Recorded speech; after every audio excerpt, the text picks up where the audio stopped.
obviously been around Fred his whole career here. It seems like he's as good as he's ever been. Is there anything you see in him that is maybe even elevated an already very talented player so far? Yeah, I mean, he's definitely elevated his game. I wouldn't say his preparation is any different than it has been because he's always been on top of that. But he's playing at an elite level in everything he does. What is it like when you guys watch the film and see him kind of flying around? What reactions in the room? It's kind of just makes us want to do better ourselves because, if you do your job and get it turned back or whatever the situation is, he's going to be there. So it's definitely motivation. If we could all play closer to how he's playing, then we'll be just all right. He's been active with his punch this year. Is that showing up on film more this year, him trying to punch out the ball than it did? I think that's one thing that's continued to get better with him. And this year it's every tackle he makes. So beware. Nick, it's nice that your offense no longer has to deal with Aaron Donald. How would you describe his career? Dominant, and he did it the right way. He was the best in the game for, 10 years? And then called it, got out healthy, and that's what everybody's dream is. So it's been fun to watch him, and we're glad we don't have to play him anymore. Nick, you had back-to-back plays against Garrison. You got a sack on the outside speed rush, and then you threw him down on a screen pass. Which is, I assume maybe the answer is the sack. Just what is more satisfying? Getting the sack or dumping him on his butt? I think getting the sack is, but I think just winning rushes is something that kind of builds your confidence. And going into half, I was feeling good, so that helped propel me into the next half. So they both felt good, and it's a good player. So whenever you could beat a good player, it's good. Have you seen some of the numbers around the league that indicate that pass offense is way down through 2 weeks versus previous years? Yeah, it seems like it's a little weird year. It seems like fantasy people are angry.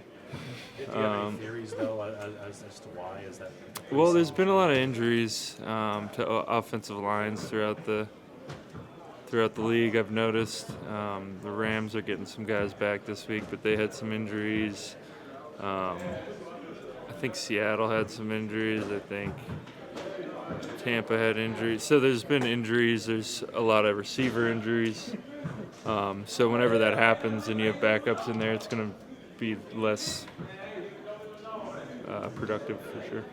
Nick, yesterday, Debo on the podcast talked about the team and how good you guys have been over the last 4 or 5 years. Do you feel that urgency this year, as if it's now or never, to get back to where you want to be and finish the deal? Yeah, I think that's always urgency here. I think that's why we're always a good team, is because the standard is high, and right when you're not living up to it, it's not panic. I wouldn't say it's panic, but it's definitely intense focus on getting back to it. So yeah, nothing changes. I don't think thinking about the Super Bowl now helps anybody. When you guys have key offensive players out, how much do you guys as defense kind of even want to ramp it up more so they don't maybe feel as much pressure as they would having some season? Yeah, I think we could do a much better job of playing complementary football, offense, defense, and special teams. When our offense isn't doing great, we need to pick it up for them, or sudden change, stuff like that, and vice versa. So, yeah, we're without Debo and Christian, but we have plenty of playmakers. A lot of things happen for a receiver to get the ball. How are you feeling about just your route running and what you did out there on Sunday? I feel better. Another week, another step. So that was it. You said last week you were afraid to watch the tape. But different feeling this week? Did you feel yourself taking steps forward? No, I was happy. I was happy to watch the tape this week. Yeah. What did you like? I like just coming back alive in the running game. Just my feet a little bit better. Just having more fun. What do you feel like the biggest progress is being made from week 1 to week 2, and here you are week 3?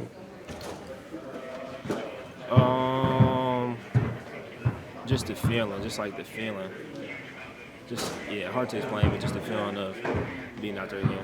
Did you underestimate how much of a progression this would be for you? I wouldn't say underestimate, but I wouldn't say underestimate. Brandon, you obviously always want to produce, but with Devo out, Christian out, do you feel anything more like, hey, I've got to be able to step up even further now, given the situation? I'm just looking to take another step. We got another day of practice today, so looking to get better again today, tomorrow and Friday, and then just let it go on Sunday, see what happens. Does it put a little bit more on you and George with Devo and Christian out, because you guys are the guys who are the big producers that are out there on Sunday? For sure. How do you approach that? Same as I always do. Like I said, get better today, get better tomorrow, and on Friday. How was the Debo podcast experience? It was pretty cool. Pretty cool. To be honest, be his first guest on his podcast was pretty cool. Think he's got a future in this? We'll see. We'll see. I want some more questions from him. I want him to take it over a little bit more. In retrospect, how did you miss in the offseason and kind of the first game or two? Like I said, just the feeling of being on the football field, feeling of trying to motivate 10 other guys on the field, and the team on the other side as well. So just that part. What's the key? I mean, you guys were 2 of 10 on third downs and 1 of 3 on fourth downs. What's the key to converting those money downs? Where you guys have done it so well in past years. I know it's only a 2-game sample size, but what do you guys have to get back to?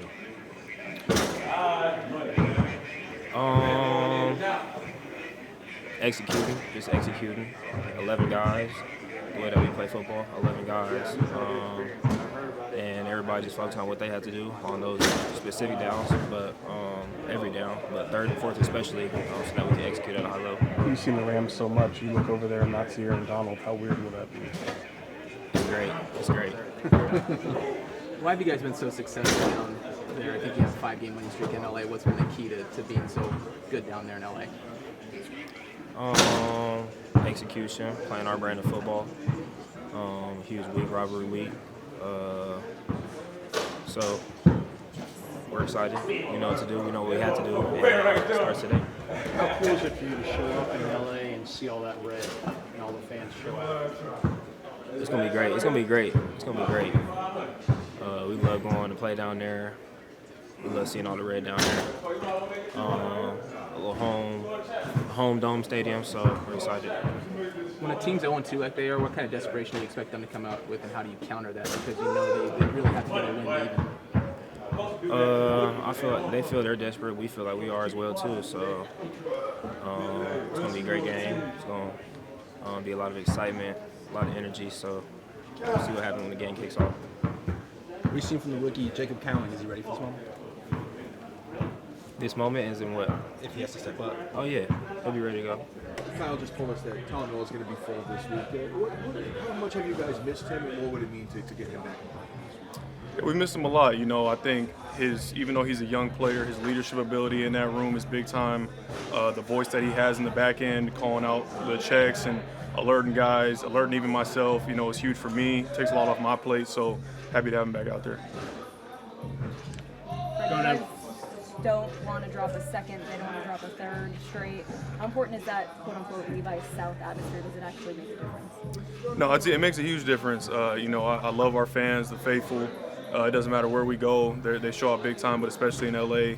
But it's the next game, one game at a time mentality, and we got a big divisional opponent we got to be ready for. You spoke on your podcast about being one of the guys that gives speeches before games. Obviously, you had a huge game in Minnesota. What's the speech going to be like in LA to get your other guys kind of on the same page as you had this past weekend? Yeah, the message always remains pretty similar. It's just about controlling what you can control, being on the details, executing at a high level, and playing with a ton of physicality. Playing with your hair on fire, and I think we're going to be riled up, ready to go. Going in there without McCaffrey and Devo, it's like it's been 50 games where they've both been off the field at the same time. I know that's not your side of the ball, but does it change anything at all going into the game for you? No, like you mentioned, offense got to take care of that. Obviously, those are two big key playmakers. I think as a team, we're going to miss them just because of the the electricity and the fire that both of those players bring. But at the end of the day, we got to go out, we got to execute, we got to find a way to win. Fred, punching that ball out with a lot of ferocity. Is that from your off season doing some boxing, and is that a technique you can teach in these other guys? I guess that might be part of it. I think the whole punching the ball out thing is, it's all meant. First of all, it's something that you got to practice every single day to where it becomes muscle memory, because things are moving too quick out there on game day. A million miles a minute, or whatever the saying is. But you got to make sure that you can slow the game down enough to where you can even think about punching the ball out instead of just trying to get a guy on the ground, right? And so, I think the main part about that when I preach it to my teammates is just continuing to practice it day in and day out, so where it's muscle memory, you're not even thinking about it. You made so many plays in that game, and after the game, you mentioned, I believe it was, look, I could have done more. There are a couple plays I maybe I left out there. After you watch the film, you still feel the same way. 1,000%. There's always, I've yet to see anybody, especially myself, play a perfect game. There's plays I still do want back. It's about just taking it one play at a time out there. It's not going to be perfect ever. We still had a chance to win the game at the end, especially defensively, to get off the field on that last drive. That's the one that probably hurts the most. And you got to tip your cap to Sanford, taking them down there on that drive. But, it's just taking it one play at a time and making sure you leave no doubt. But Nick was saying he feels like, despite all the success you've had, he feels like you've elevated your game this year. Do you feel that way? And if so, what do you think has maybe helped you kind of take even another step? Man, I just have the utmost confidence in my abilities, and I make the plays when they're there. I'm not trying to do anything out of sorts, anything different from what I usually do. It's just about trying to play as hard as I can and making the plays for my teammates whenever they are there. Fred, did you have any advice for Devo going on his show? Having his first show last night, I know you've got the podcast. Any advice for him pulling off a clean show? I didn't get to watch. I know he mentioned something about having a show, man. You just got to go out, be yourself, and try and give the fans what they want. You talked about on that podcast the urgency you guys have, and you feel like the best team the last 5-6 years. Can you describe the urgency that is in this locker room to ultimately get back and get over the top down the line? Yeah, the urgency is urgency in wanting to win one game. That's my urgency. It's not about looking back or looking ahead. It's about what is the challenge that's presented to us right now. It's a divisional opponent in the Rams, who we always have battles with on the road, and so what is it going to take to win one game?